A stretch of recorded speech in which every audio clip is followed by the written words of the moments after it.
They grabbed me in broad daylight. I was out shopping. When the drug finally let go, I woke up in a hotel room I'd never seen. Tied up, scared out of my mind. I screamed. I fought. Everything I had left. Then the connecting door banged open. Julian, my husband, the one who was supposed to be out of town on business, naked, reeking of sex and cheap sweat. He panicked, got the ropes off me, and hauled me out into the hall. Halfway out, I looked back. The door he'd come through was still hanging open. A woman sat on the wrecked bed, skin flushed, her clothes all over the carpet. I knew her face right away. Chloe, the college intern his company brought on back in January. Forever. That's what he'd promised me. It turned to dust right there in that hallway. I was fighting for my life. He was one wall away, in somebody else's arms. I called my dad. My voice came out with nothing in it. Dad, I'm ready. I'm coming home to take over the company. That was it. I was done spending my love on the wrong man. You sure about this, Sarah? You come back now, you're starting at the ground floor and working your way up to running all of it. I need to know you're all in this time. Dad on the phone. Warm, but the kind of warm that doesn't take no for an answer. Same as always. I looked at the divorce papers on the coffee table. Still unsigned. I'm sure, Dad. My mind's made up. Work's the only thing I've got room for now. He let out a long breath. He still had no idea what had finally knocked me out of my happy housewife dream. 3 years married to Julian, and I'd given up my career, put my inheritance on hold, and poured every last bit of myself into being the perfect wife. I was the girl he proposed to 30 times. The one he chased for 5 years before I said yes. He swore he'd love me till the day he died. Then, first year in, the doctors found it. A bad fertility problem. Getting pregnant on my own was going to be close to impossible. So I quit my job and threw myself at the treatments, the shots, the hormones, the whole brutal grind. He never complained, not once. If anything, he got sweeter about it. Drove me to every monthly checkup, cooked for me, held me every time a test came back negative. I honestly thought we were going to make it. Today was supposed to be my monthly appointment. I didn't remind him. I just sat out on the lounger after breakfast with a magazine. He was up early, spent 40 minutes in the walk-in closet picking out an outfit. His phone buzzed on the dining table. I read it out of the corner of my eye. Hey Julian, usual place. I want you to cook for me today. See you soon, babe, ex Chloe. It burned itself into the back of my eyes. I closed them and played asleep. He came flying out of the closet the second he heard the buzz. Saw I hadn't moved. I heard the little breath of relief. He leaned down to kiss my cheek and I got a lungful of cologne. Heavy, expensive. You switch colognes? I tilted my head out of the cloud, nice and casual. Nothing on his face. Not a twitch. Same soft, doting smile he always had for me. Yeah, you like it? I read online that you gotta keep things fresh in a marriage. Scent's a big part of that. I looked at the styled hair, the sharp suit. Nothing I'd have picked out for him. Flashier, like a peacock heading out to find a mate. Doctor says my hormones are finally settling down, but the new meds make me really sensitive to strong smells. Might want to go easy on that stuff, Julian. Be ashamed to blow all this progress. 3 years, everything on a schedule, even the nights we were supposed to touch each other. Maybe he got sick of the routine. Maybe he was just a liar. Either way, he cheated. I brought up the doctor to see if he'd remember what day it was. He didn't even blink. Straightened his tie, gave me a little smile like he was humoring a kid. You got it, boss. Oh, heads up, babe. He was already at the door. Huge client just landed in town. I've gotta host them tonight. No clue how late it'll run, so don't wait up. Get some sleep, okay? His phone buzzed again. He was out the door like the building was on fire. Chloe, waiting. Getting impatient, probably. I hadn't said a word about the hotel. Not once since it happened. Julian figured I was just rattled from the kidnapping, too shaken up to put any of it together. They really did think I was stupid. Didn't matter anymore. Him leaving early actually made my day easier. I had somebody to see too. I'd told my dad I was ready to take over, but I'd been out of the corporate world too long. I needed to catch up on the industry, fast. So he set me up to shadow a young CEO in the city. Somebody who could get me back on my feet quick. The meeting was this morning. I stood at the base of Mercer Group headquarters with my stomach in knots. All that glass and steel wasn't just money. It was the starting line of my whole new life. Dad wanted me learning from the best, and in this business, nobody beat the Mercer Group's young CEO. Since the day I married Julian, I'd sealed myself inside a little bubble of fertility clinics and household stuff. I'd let every industry contact go, the occasional family dinner, and that was it. Standing there watching all those people move in and out, the nerves hit hard. I took a breath and went in. Top floor, private elevator. I opened the door to the CEO's office and my jaw hit the floor. Christian, my best friend since we were kids, heir to the whole Mercer empire. He looked incredible. Charcoal suit, cut perfect, broad shoulders, sharp jaw, the kind of confidence he didn't have to work at. After college, we went completely different directions. I picked Julian and a quiet life. He went to Europe for his MBA and grew the family business overseas. We hadn't talked in years. Julian could never handle Christian, always begging me to cut him off, saying he couldn't stand the thought of losing me. I went along with it. Idiot. Last person I expected behind that desk. Christian? It came out shaky. He turned his chair. His eyes hit mine and for a second he just stared. Then this warm, knock the wind out of you smile. For a second the years fell away. I saw the boy who used to steal my diary and run off my bullies. Sierra, he said, coming around the desk. He squeezed my shoulder. It's been way too long. We sat down and it was like nothing had ever come between us. I caught myself laughing. First time I'd relaxed in months. Your dad called me, Christian said, something soft and respectful in his eyes. Told me you wanted back in the game. I'm proud of you, Sierra. Whatever it takes to get you there, I'm doing it. Thank you, Christian. Really. He didn't ask about Julian. Didn't ask why I was suddenly coming back. He just gave me room to breathe, which was exactly what I needed. Come on. He stood up, grinning. Let me show you around. Board meeting in 10 minutes. You should sit in. I followed him down the long hallway. Then, right as we hit the boardroom doors, the dizziness came out of nowhere. The floor tilted. My knees went. Everything went black. Sierra! His voice cracked. His arms got me before the floor did. He scooped me up and ran for the private elevator, shouting at his assistant to bring the car around. I couldn't even get my eyes open. In the back seat, he held me against him, talking low into my hair. I've got you, Sierra. We're going to the hospital. You're gonna be fine. His heart going a mile a minute under my ear, and I felt safe. Same as when we were kids, Christian was there, so nothing could get me. At the hospital, he handled all of it, barking at staff, getting me admitted in minutes. Then the doctor told me what was wrong, and I couldn't move. Nothing to panic about, the doctor said, going through my chart. Textbook case. You're badly run down, and you had a big emotional spike. That's rough in early pregnancy. Stressful day, I'm guessing? Your body's very weak right now. He turned to Christian, assuming he was the husband. You'll want to take extra good care of her. With her history, this baby's honestly a miracle. Christian opened his mouth to correct him. I got there first. Doctor, pregnancy? You're saying I'm pregnant? He gave me a look. Yes, dear. Your file says you've been in every month. You're about 8 weeks along. You really didn't know? 3 years. 3 years Julian and I built our whole lives around this baby. It finally shows up, and my marriage is already dead. Christian's face went white. The unshakable CEO looked like somebody had kicked his legs out from under him. Doctor, my hands were shaking. If I end it, how dangerous is that for me? Both of them stared. Sierra, Christian grabbed my hand. What are you talking about? You wanted this more than anything. Is it the job? We can push the training back. I laughed. It came out flat and dead. It's not the job, Christian. The doctor cleared his throat and pushed his glasses up.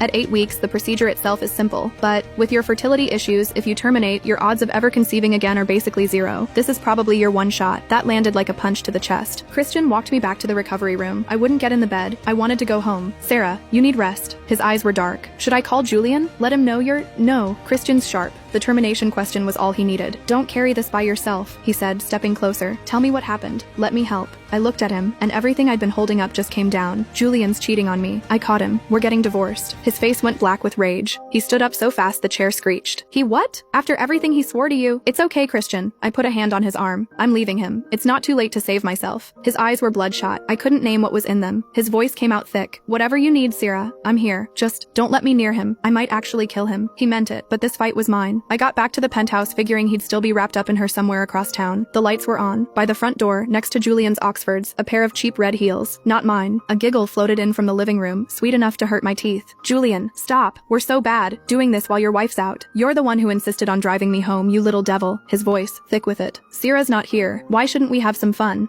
What if she actually gets pregnant? You gonna dump me then? Are you kidding? A kid would just be a headache. You're the only one who makes me feel alive, babe. Standing there listening to them, something in me finally snapped. I wasn't sad. I felt light. Sometimes it takes exactly 1 second to know you married a monster. I pulled out my phone and texted my doctor. I've decided. Please schedule the termination for tomorrow morning. Earliest slot you have. Then I unlocked the door and walked in.